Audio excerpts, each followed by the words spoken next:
It's the Battle of the Water Tower, better known as Tinaco Bowl number 4. Weslaco versus Weslaco East. Both teams have their chance. The Panthers say, "We are Weslaco," while the Wildcats say, "East Side, Strong Side." The rivalry is the classic crosstown showdown. This game should be a close one. Just like last season, this is for a district championship, with both teams coming into the contest playing their best football and undefeated in district play.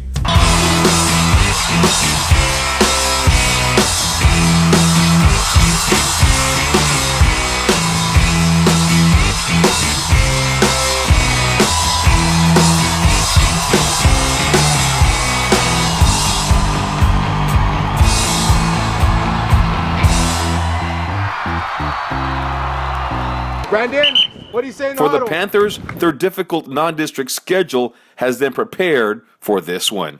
I think we had 4 or 5 games of the week. We were even game of the week in Coastal Bend against Corpus Christi Kings. So we've played a very tough schedule, very competitive schedule. So I'm hoping that all that pays dividends for this big game. The Panthers' offense is led by a 4-back attack: Brian Guerra, Major Free, Uciel Gonzalez, and Jonathan Martinez. Any one of these players can break open the big play. They got a lot of speed. They got a few backs that, man, when they hit it, I mean, and they look really good. I mean, they got a quarterback. Not enough people talk about their quarterback. Great athlete, great young man, throws the ball well. So we got our hands full. For the Wildcats, Ciro Rojas and Emilio Tamez will get the workload.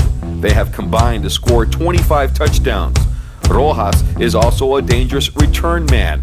The Wildcats run behind a solid offensive line that has helped the team average 385 yards per game. You know, they've got a lot of good playmakers. You know, they've got a lot of speed, and they don't make many mistakes. It's a good football team that we're going to play. The passing game for the Wildcats has improved from last year, when they threw for a mere 316 yards for the entire season. This year, with sophomore quarterback Richard Lefevre sharing time with Rojas, the team has racked up more than 600 passing yards through 8 games. The potential to pass is there. And if I can get 4 yards, I'll probably be running it on second down. If I get 4 more yards, probably try to run it again.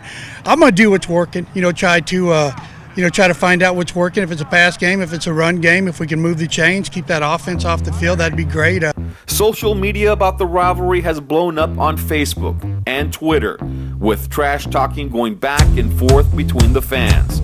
You won't find the Panthers or Wildcats engaged in any conversations. The social media, we stay away from that. Hopefully our kids, we've already talked to them a little bit about that, and we just try to line up and play football. You don't want to know what I think of social media. You really don't.